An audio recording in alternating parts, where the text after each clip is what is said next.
Ladies and gentlemen, we are on week 4. Welcome to Kayfabe Korner right here at Meltdown Comics. I am Jamie Iovine, your host, and this is Kayfabe Korner coming live to you from Meltdown Comics on Sunset across the street from Guitar Center.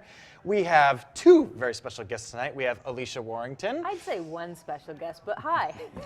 Granted, we have Alicia Warrington, and I'm going to just laundry list your list of accolades. Preferably in anthological order. Chronological. Sorry, I have a legend in my midst, so I'm trying to come up with the right words. And he's a writer, so he's going to correct me on a lot of my grammar and a lot of my sentence structure. So can I just correct you on one thing? When you say yes, right here at Meltdown Comics, you go here, ... right here. There's the emphasis. I should have known, judging from the cheap pop master himself. I should have gotten to right here at Meltdown Comics. There you go. And I hope that was okay. That's excellent. Okay, good. And back to our special guest, we have former hardcore champion, former tag team champion, former world heavyweight champion, and current best-selling author and WWE Hall of Famer. Ladies and gentlemen, Mankind, Dude Love, Cactus Jack, a.k.a. Mick Foley. Hey, everybody. I think this is the first time we've had a best-selling author on this show. Just we're all probably most of us are coming watching the very emotional send-off. Right? I do, yeah. With Daniel Bryan, and you know, when you have an emotional situation like that, you usually need to break the tension somehow, and yeah. That's what I felt. You know, Well, I was gonna cry a couple of all seconds three of us ago, were gonna but cry now if you just tuned right in into it. post Monday Night Raw. All three of us were pretty much in tears because if you're just joining us, Monday Night Raw ended with a very tearful, very somber, very inspirational. I like to call it inspirational. Yeah. Goodbye from Daniel Bryan. And as you very well may have known, Daniel Bryan retired today. Daniel Bryan, a lot of speculation, a lot of will he continue, will he won't. Well, we got the answer tonight. Daniel Bryan has officially announced he is no longer an active member of the WWE roster.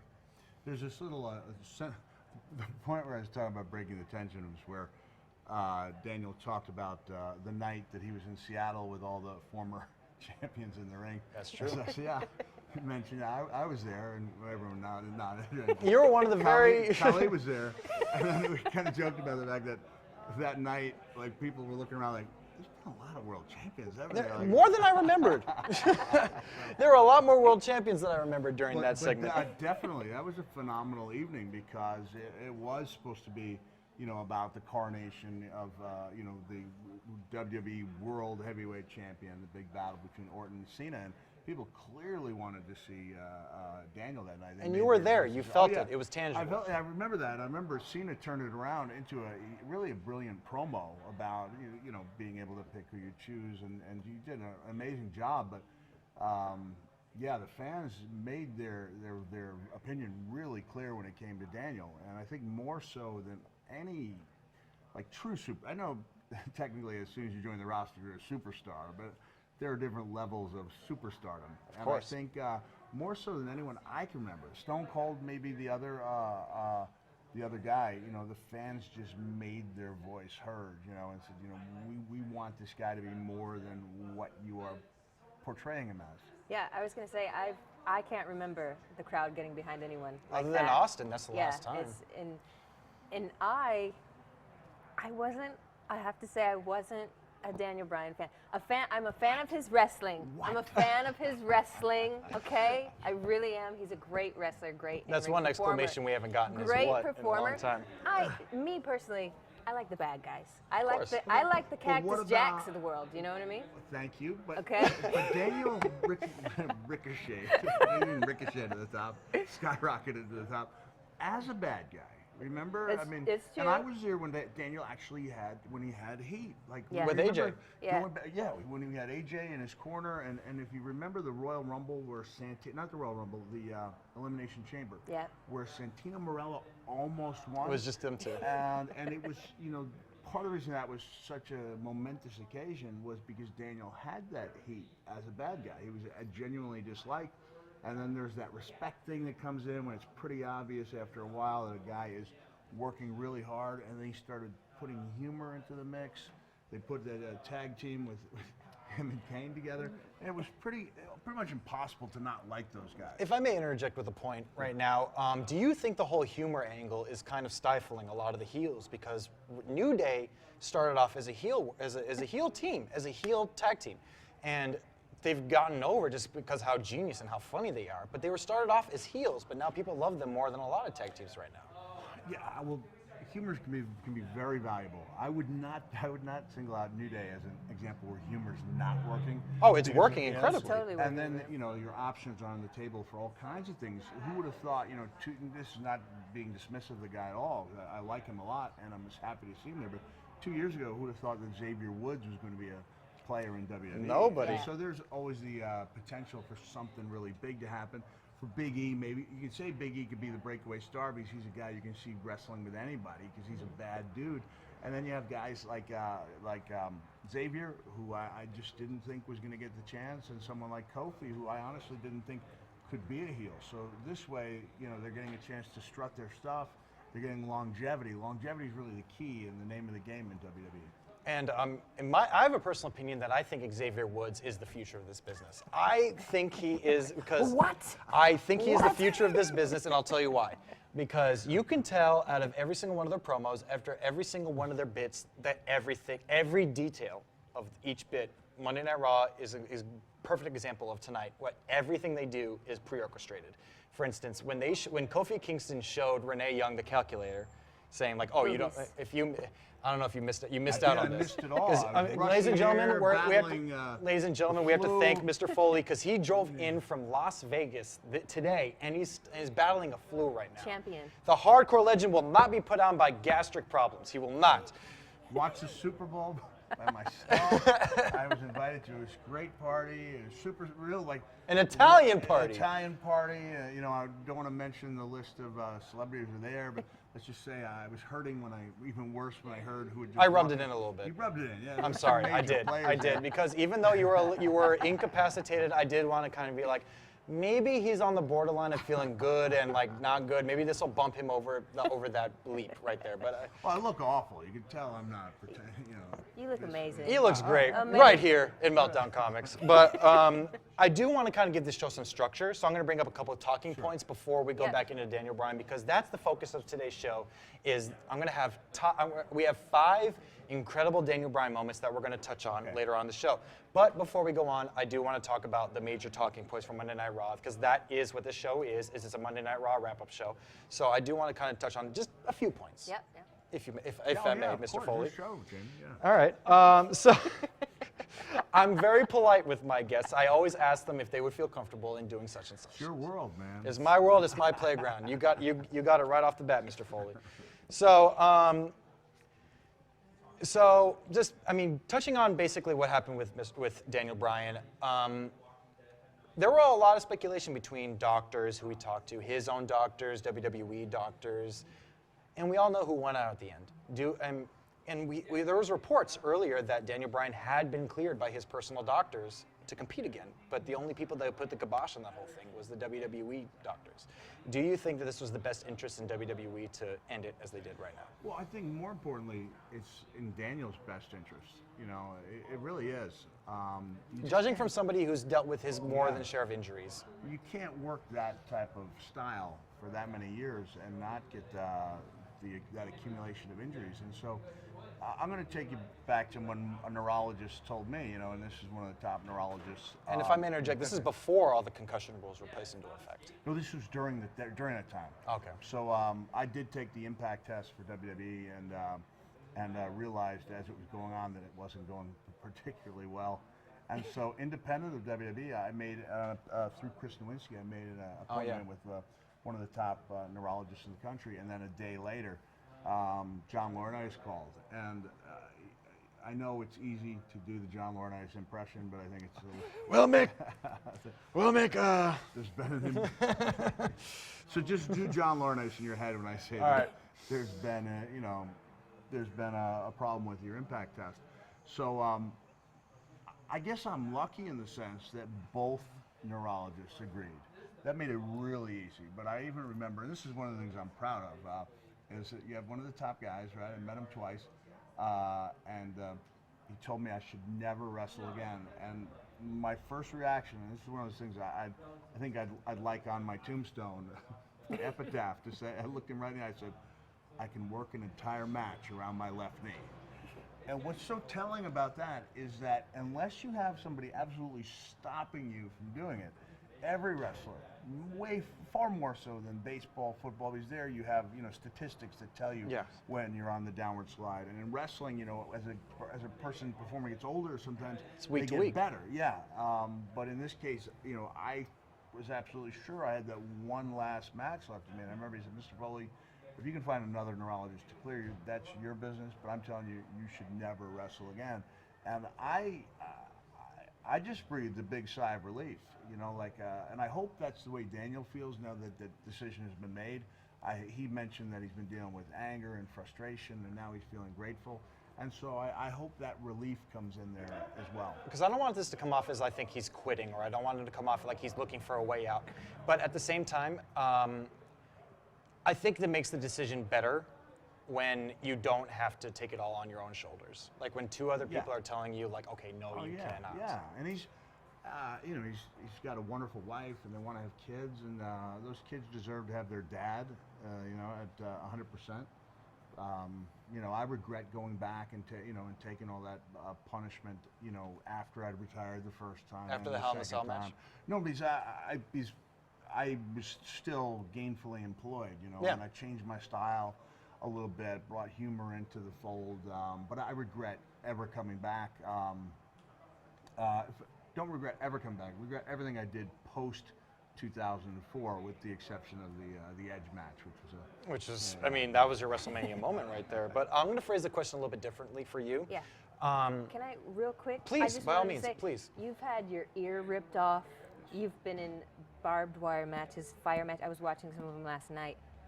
How was it like for your kids to be present for that and stuff? How did your family react to that? For those matches? Yeah. Well, the older kids, Dewey Noel, Jamie knows very well. Yep. Hey, Dewey Noel, we're watching you. Watching that stuff on pay-per-view, so they were watching live that night with the Hell in a Cell. They didn't see the barbed wire.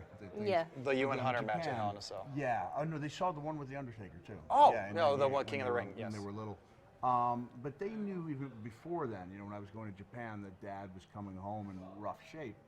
But I'd become a pretty good liar. I'd become pretty good at telling them that I was always fine, and then they started finding out that that wasn't the case. Then the problem was they didn't believe that they were isolated incidents. That like in their minds, every night was the Hell in a Cell with the Undertaker or the I Quit match with The Rock. That Dad was going to undergo that type of punishment every time he went on the road. So, bringing it back to Daniel, I think it's good that when he and Bree start having those children, that they'll have Dad home as a regular dad, and he'll be able to see those kids grow and impart his wisdom and love to them.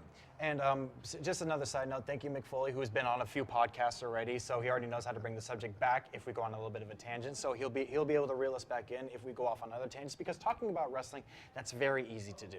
There are so many talents, there are so many people involved in this company, including the hardcore legend himself, with the many people he's had opponents against. So it's easy to go off on tangents, but thank God we have Mick Foley, Mankind, Cactus Jack.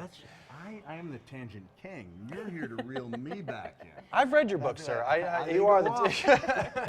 Just bringing that up is they wanted to cut that book originally, wanted to cut it in half. The first one. Because of the tangents it went off on. And then, eventually they came to the conclusion that was part of the book's charm. And I think that was a major call, because I agree that it was kind of nice that you just go off on these segues. And that is nice, but it's not necessarily nice on a podcast where you have 5 specific points you want to make. Of course, and we value veterans coming in and showing us what to do. Tangents. Is Harper did they really give him a flannel shirt? Well, I can't even begin to describe how miffed I feel every time somebody with. Well, we lost Flair. Let's notice who's left standing. Daniel Bryan is still left standing. He is the focus of the show. A lot of those guys have taken more than their shares of bumps. I think they'll be okay. I mean, if we want to be a little somber for the event, we could play Paul's urn right here. I mean, Mick almost. I'm fighting back tears already. We'll keep it moving. Let's put an RIP on I those. want to mention that while we were watching, I think a lot of long-term fans were the same way. You're waiting for somebody's music to hit. Always. Right? You're waiting for the swerve. You're waiting for Brock Lesnar to come out, and I was like, just in the back of my mind, I was thinking, can they really go off the air like on an emotional subject like this? You brought that up earlier. Yeah. Yeah. And I would have thought the answer would be no. I'm really glad they let him have that time, and it shows how highly the people there, especially Mr. McMahon, must think of Daniel to give him that type of exit. Yeah, I mean, 100%. I think the way it was done right, because I was shocked to see it at the last segment. I was shocked to see a Daniel Bryan goodbye at the very end of the show. I thought the whole Brock and Dean physicality would have replaced that halfway through the show, a little more than halfway. But they ended it on a retirement, which usually doesn't happen. I expected it at the end with him because of just how much everyone It's loves him. wrestling. It's wrestling. He wasn't going to get hit by a car or something. Oh, because I mean, I know you weren't hit by a car, but your very good friend Santa Claus was. He's okay Driving him now. off in an ambulance he all right? or He's something. not going back to Raw ever again. I don't think he should. It seems a little bit of a liability him going on there. He's got Mexican imports hitting him with cars. I can't. Not a very safe place for jolly old Saint Nick. But I'm going to bring it up to another topic because, like I said, we have a whole gangbusters section full of Daniel Bryan moments. So let's go back to Monday Night Raw because this is what this show is. We have our first heel turn in quite some time in the form of the Dudley Boys tonight on Monday Night Raw turned heel against the Usos and coincidentally throughout the entire WWE universe. Mick, you have worked with these guys before, and you've been a longtime wrestling fan, and you've seen their work in ECW, in TNA, and WWE as well. Do you think the Dudleys are more effective as heels or as faces as they come in? Oh, coming in, I think they were the best used as baby faces, but. I'm a heel fan. But now, but had they come in, again, going back to the longevity, had they come in as bad guys, first of all, people wouldn't have accepted them that way. It's it doesn't matter how they went out or how long they've been gone. As soon as you come back, you're going to get that nostalgia pop, and then they worked hard and backed it up, and now it's brand new. So, it's, and I'm not taking a knock at TNA when I say this, but. Devon and Bubba did some great things as heels. They did some great solo work. And it's largely been forgotten. And so I think that, and I wrote a post about a year and a half ago wondering if Bubba had another run in him in WWE. And I think together they've got a run, and I think as a solo they have another run. So you think we could potentially see Bubba and Devon going solo in WWE? Down the road, but I think that they can do a lot. You mentioned that the New Day, New Day's great team, relies on humor quite a bit. I mean, that could be one of the things that brings those guys to the next level. I mean, all you need is to take, you take a beloved character, you interject some, a serious moment, and then that person has to adapt. Daniel Bryan, for example, he was the comedy, right? He was the comedy 100% relief. with the yes, no. Yeah, the yes and all that, and then along the way, like without us really taking note of it, he became like the voice of WWE, like the voice of reason. Right. And I think it had a lot to do with the respect that people had for him. But I think in that same way, you need something significant to happen in the in that ring to turn guys like to make people like New Day not necessarily turn it up another level, but show another face or show another way of wrestling. Because the reason why I was always a huge Dudley fan, in my opinion, I'm one of the very few people that thinks this. In my opinion, the Dudley Boys are the greatest tag team of all time. In my opinion, more than, we can argue about this on another date, but more than the Legion of Doom, and I have many reasons for that, and I'll explain that on another show. But I just think, I love everything the New Day does. I own pretty much every single piece of merch they've ever put out, except the horns, because those sold out the day they put out. And we got the horns. Yeah, of course you and do. I didn't go through my WWE connections either. I ordered a WWE shop. Oh, well, you paid the full price for some New Day unicorn horns. That's impressive. Ladies and gentlemen, don't let it be said that Mick Foley does not support sports entertainment. I do. I'm going to say my own personal opinion on this whole Dudley thing. The Dudleys work best, dating back to their time in ECW, they work best as heels. Yes. Even going forward when they were the WWE, when they put, was it Mae Young through the table? Yeah. Yes, when they put Mae Young through the table, they work best as heels because Bubba, as you are very well aware, was a great mic worker in ECW. He could get people into the verge of riots. Like he egged people, and there's video proof of this, that he egged people on, calling their mothers horrifying things. Like even the girls are next to, like, because Bubba and Devon are East Coast representatives, and nobody can talk more smack on a microphone or just in general than East Coasters. And I'll say that as a West Coaster through and through. You guys have, I mean, you not so much, but Come with the, it's not, doesn't, I mean, my father's from the East. Geography. I'm saying the Son geography was born helps in a the little East bit. Coast and You East Coasters are mean. Trust me, I have a whole right side of my family East Coasters.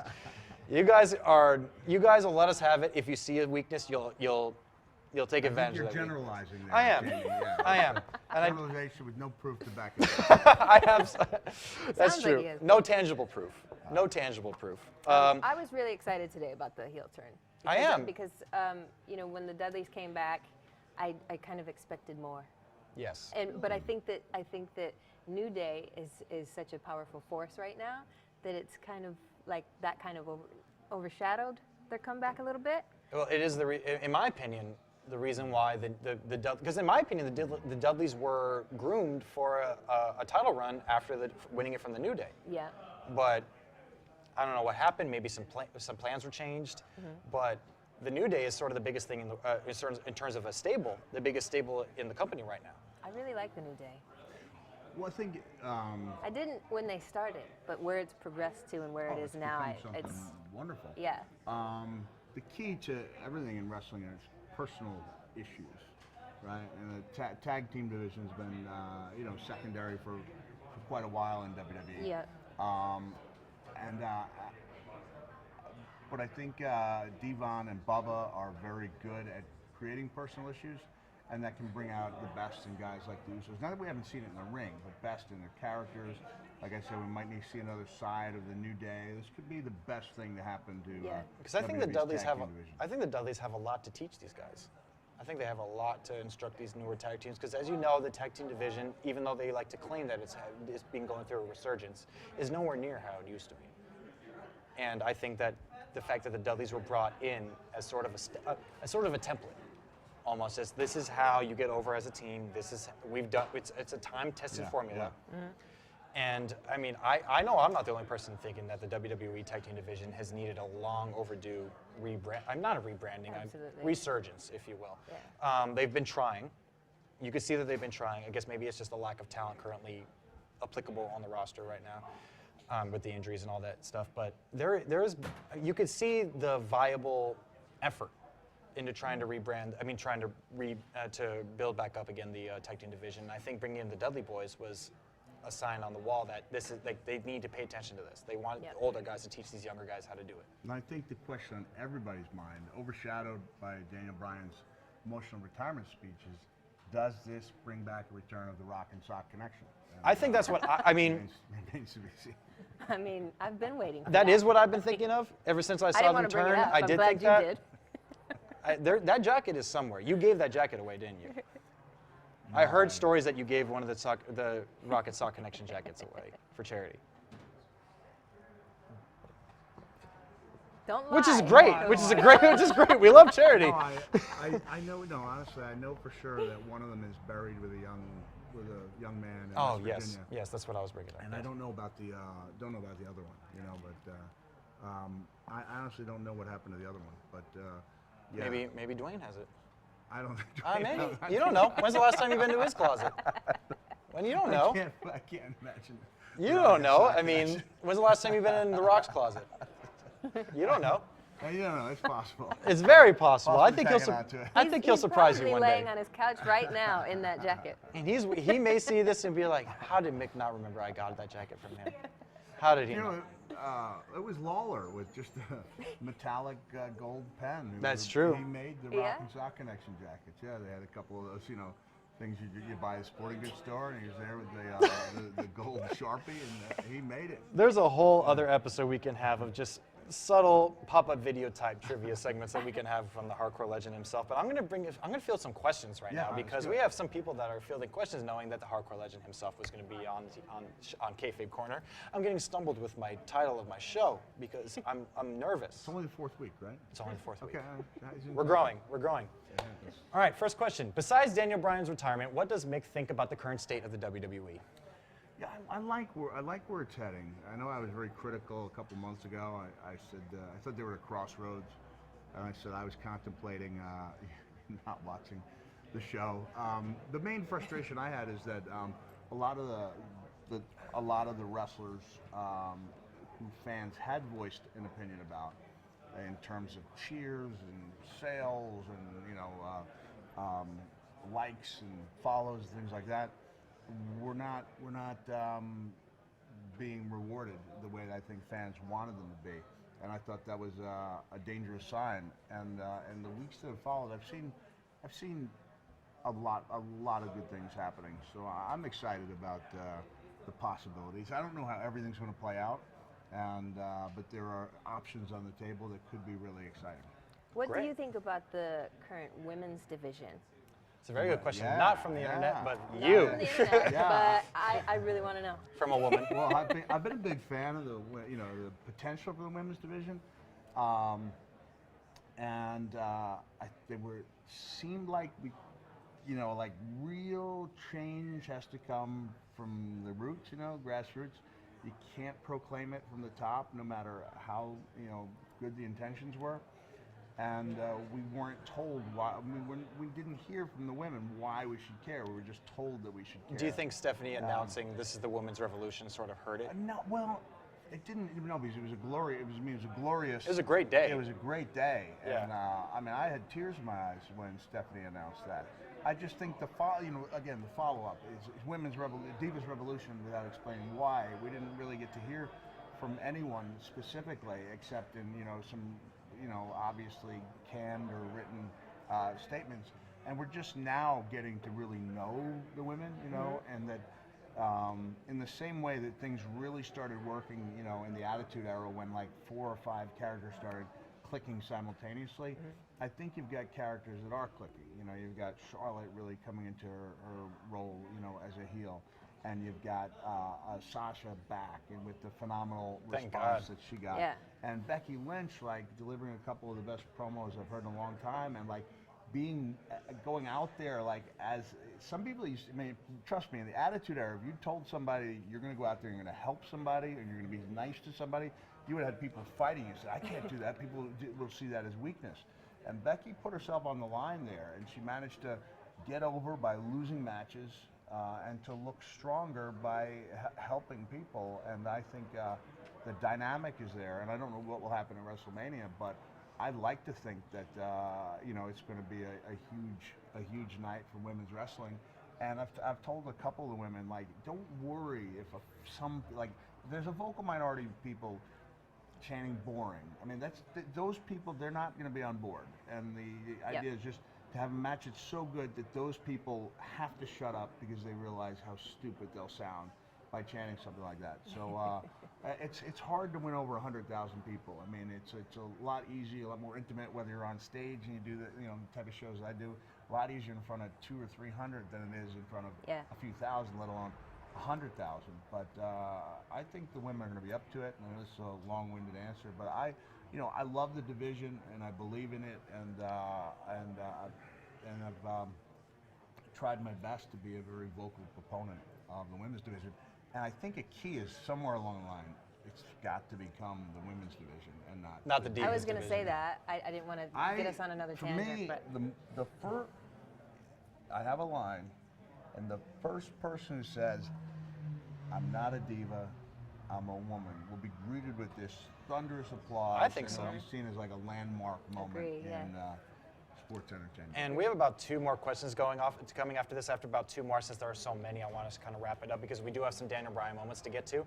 But we have 2 more questions for you, and just to kind of try and transition from what you just said, it's called the women's division in NXT. Yes. And in my opinion, the whole women's division, it's a better horizon than we've had in quite some time. It's a better, the future seems a little bit brighter for the women's division as we've seen in quite some time. But going back to NXT, what do you say to fans that think that the current product of NXT destroys WWE right now?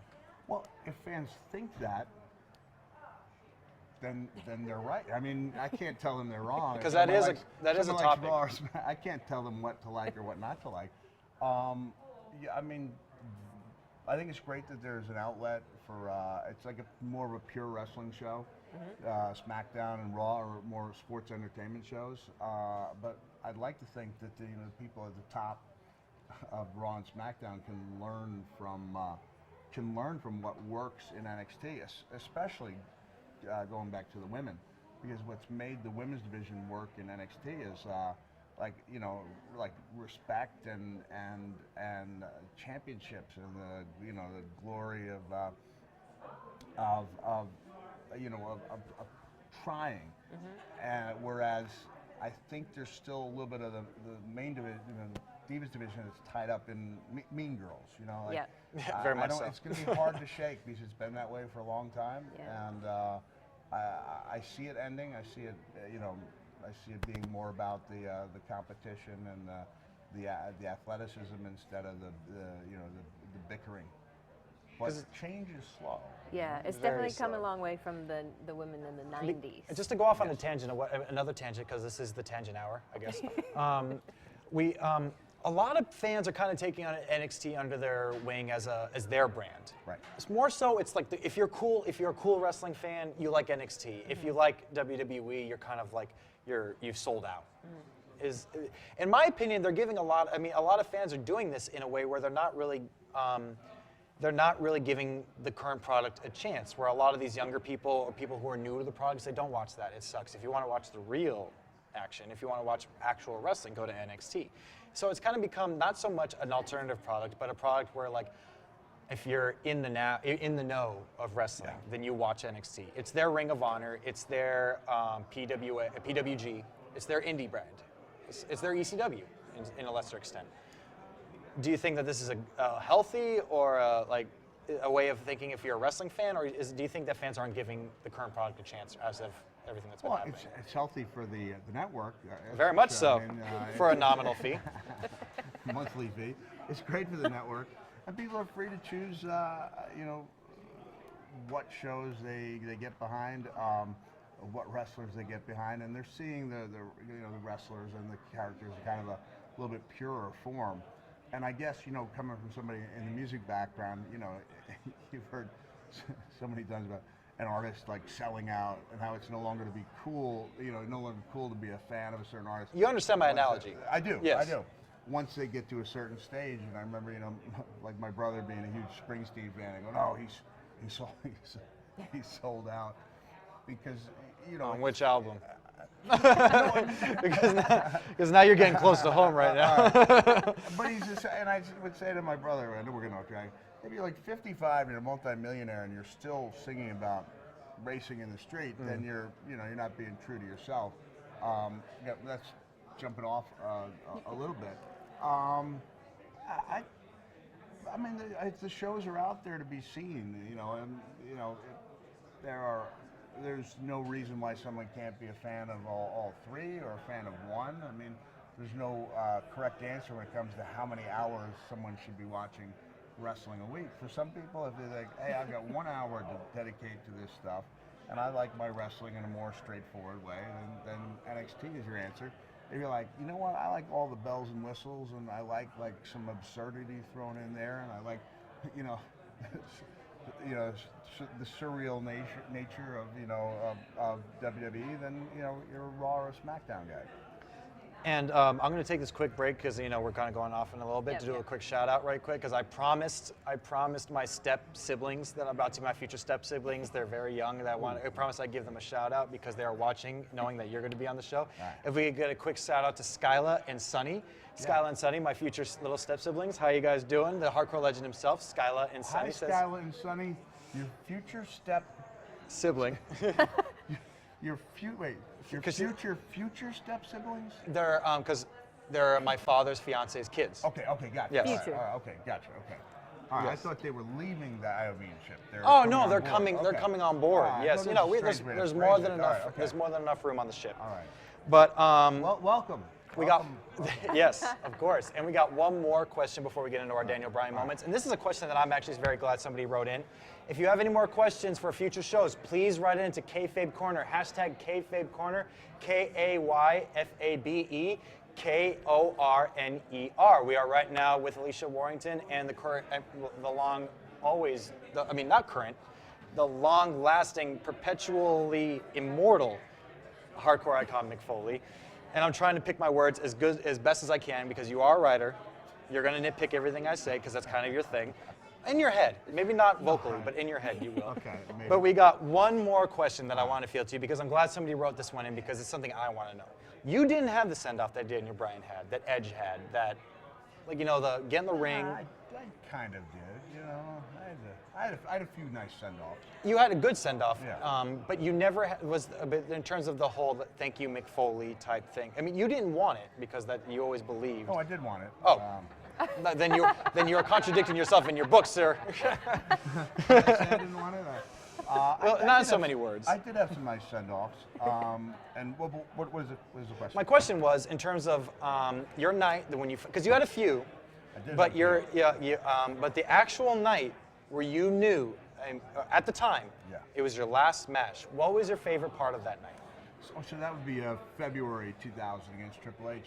My favorite part of that night was just seeing my dad after the match, and we knew we'd had a good match. Hunter and I had a really good match, and my dad just said, it's been a great career. Who would have thought, when you were driving out every weekend to Freedom, Pennsylvania, that it would end here. And that was the nicest part of that retirement. The original Jack Foley there The for original Jack Foley. for your last match. And when I came back 6 weeks later, Let's not put. This is why the confusion in the question came up. and this is a story that's been told, but I like to think it's kind of telling about the person I'd like to think I am, is that when I missed the elbow on the Rock off the second rope by a good 2 feet. Which in itself is a great story. It What's came going through your head? crushing, during- yeah, and that- That's a great story in turned out, I itself. thought I broke my my chest bone there. I really did, and Well, it looked like you did. it was horrible. And when I was laying on the floor, keep in mind, I just messed up the biggest move in the biggest match of the biggest night in my career, and all I could think of was, I don't think I'm going to make it to Disney tomorrow. Because we're in Anaheim. So Yeah, so anybody who's just turning in, Yeah, Mick had promised his kids that he was going to take them to Disneyland the day after WrestleMania. Yeah. And the biggest thing that was going through your head, because I told you, I've researched the books thousands of times, the only thing that was going through your head, you're in agonizing pain, but the one thing you were thinking of is, will I be able to take my kids to Disneyland I tomorrow? didn't think I would. And that's the kind of person you are. You are a big theme park fan. You are huge on the. Well, it was more about doing it with the kids Of course, and promising of course. them something. I remember just laying there in bed with the ice pack, and it was dripping down. I wanted to go to the post-WrestleMania party. I wasn't in any condition to do that, and we did make it.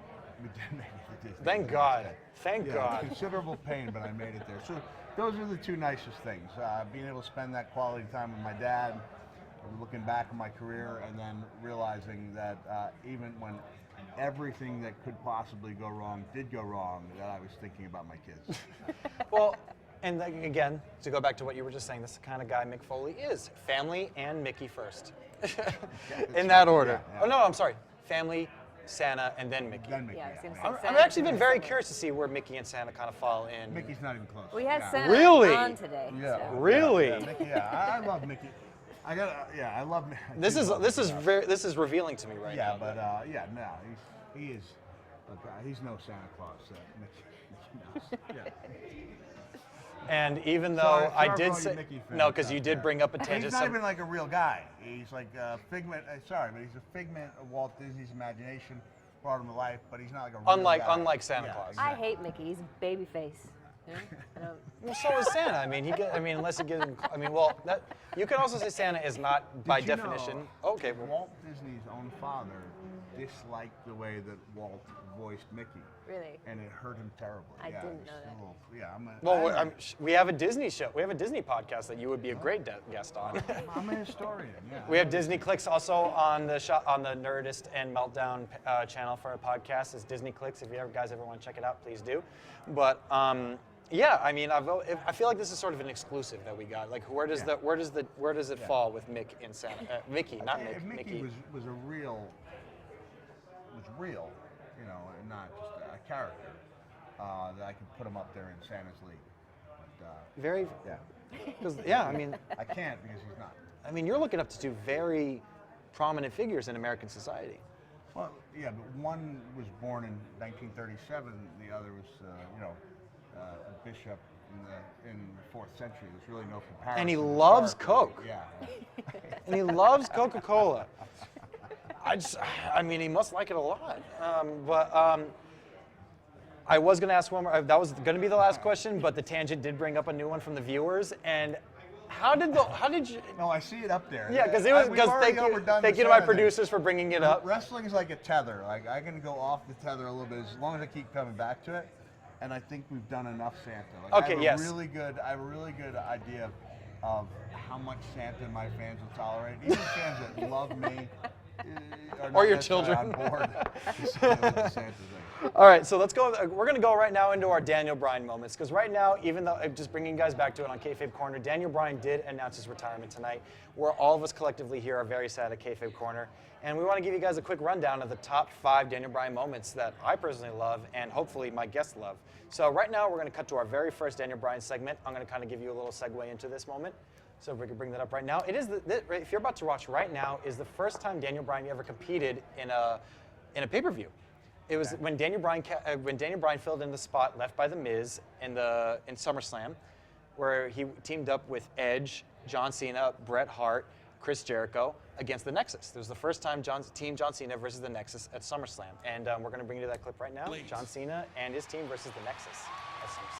And if that wasn't a feel-good moment, because I was personally there for that match, and I know I felt amazing, so I just want to know how you guys. I was not there for that, but I loved it, and like I said, I wasn't the hugest Daniel Bryan fan, but I loved it because I really thought that was his time, and it just, I just felt so good about it. Coming right off of the shocking Undertaker loss.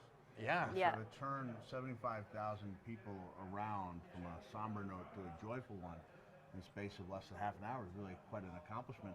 I was there with 3 of the Foley kids, and they actually moved down from their seats to join me at that little, the announcer's booth there. Yeah, behind the so announcers. we were together when he won that championship, and I've got the photo.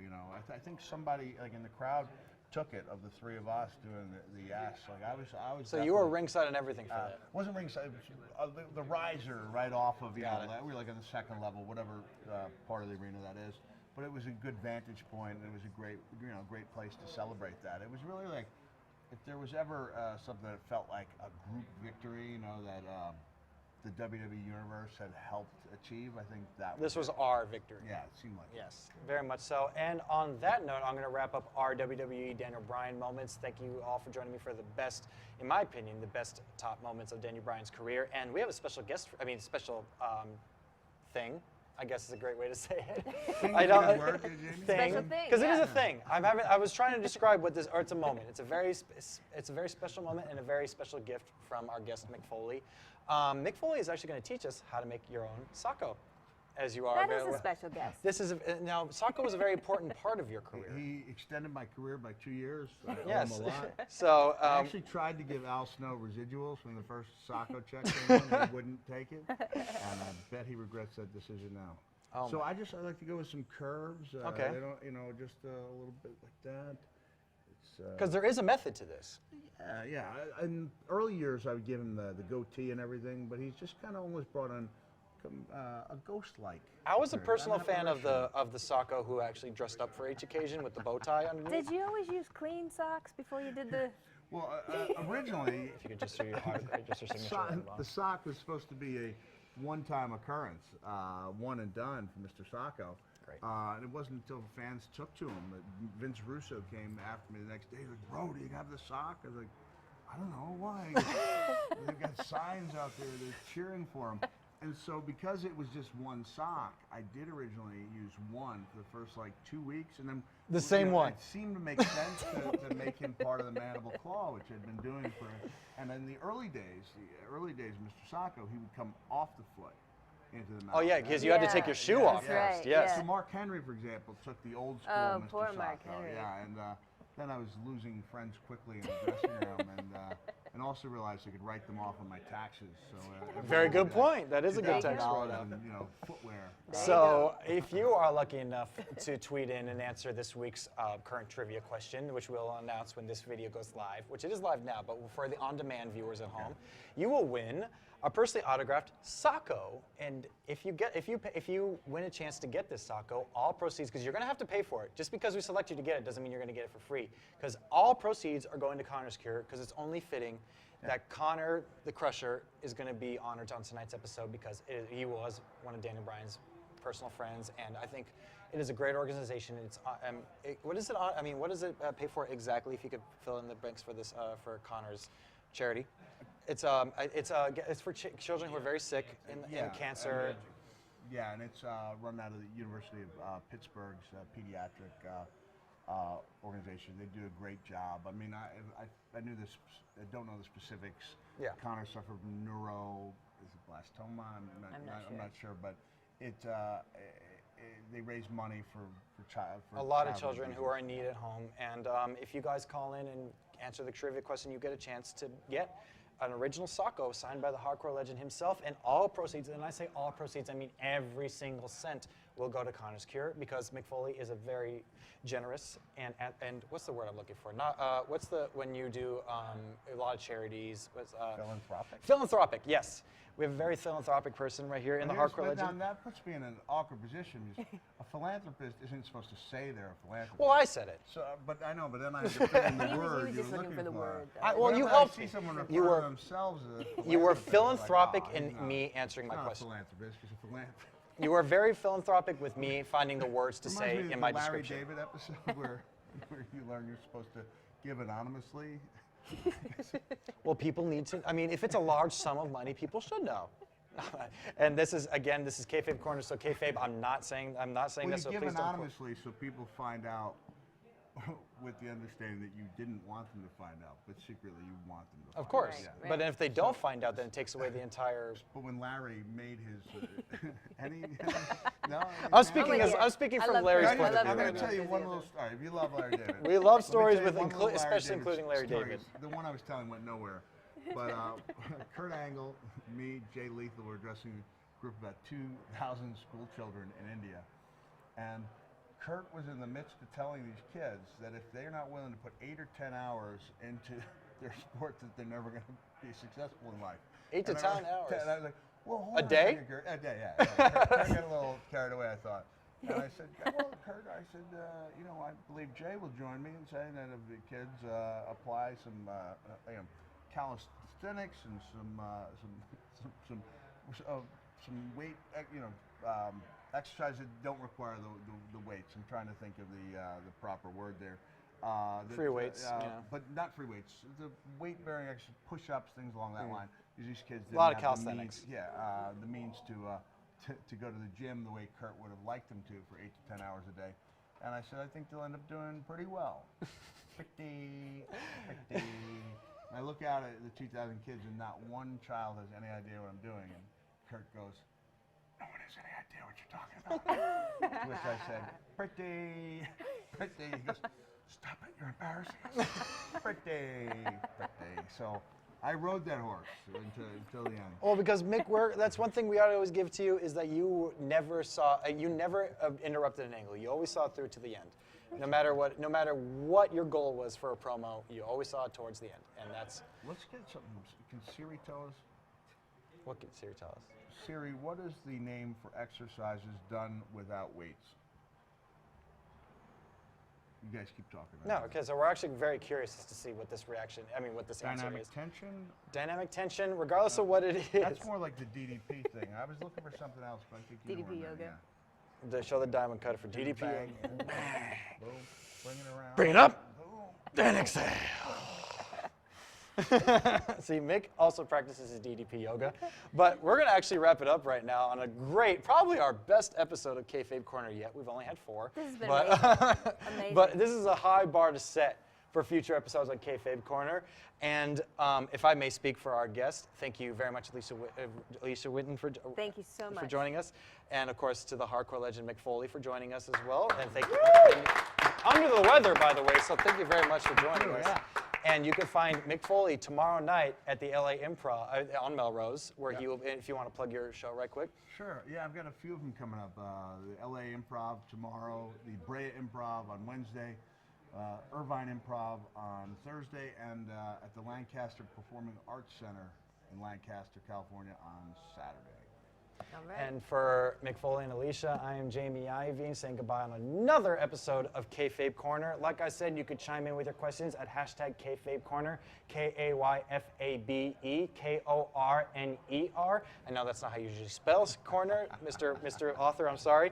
But again, if you chime in with your answer to today's correct trivia question, then you get a chance to purchase a Mr. Sacco signed by the hardcore legend himself, and all proceeds are going to Connor's Cure. So, like I said, for Alicia and Mr. Foley, this is Jamie Iovine on another episode of Kayfabe Korner. Have a nice day. Hi, my name is Daniel Bryan, and